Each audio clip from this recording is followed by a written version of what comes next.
した。まもなく終点盛岡です。乗り換えのご案内いたします。東北新幹線上り今彦72号東京行きは13番線から19時40分。東北新幹線下りはやぶさ39号新博多北斗行きは14番線から19時37分。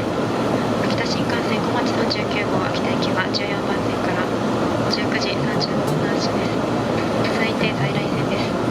東北本線上り一ノ関行きは7番線から19時21分。田沢湖線赤淵行きは9番線から20時20分。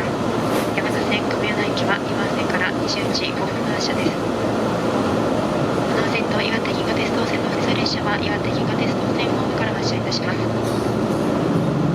お降りの際は車内にお忘れ物、落とし物なさいませんようご注意ください。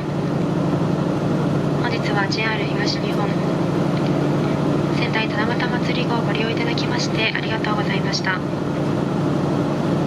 本線に到着いたします。降り口は右側です。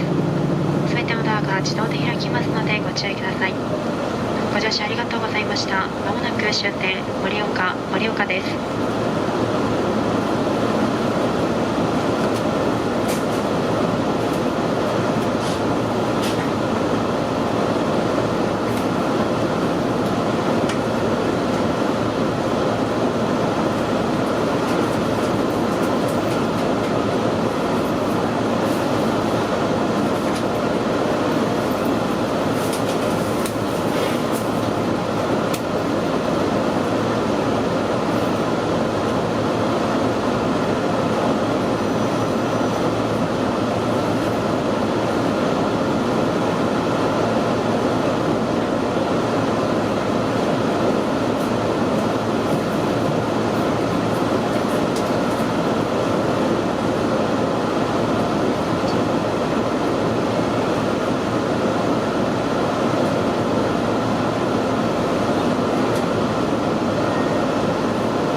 ご乗車ありがとうございました。終点の盛岡です。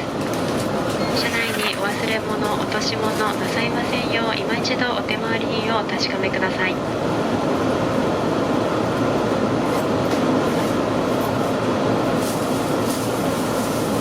の列車は車庫に入る回送列車となります。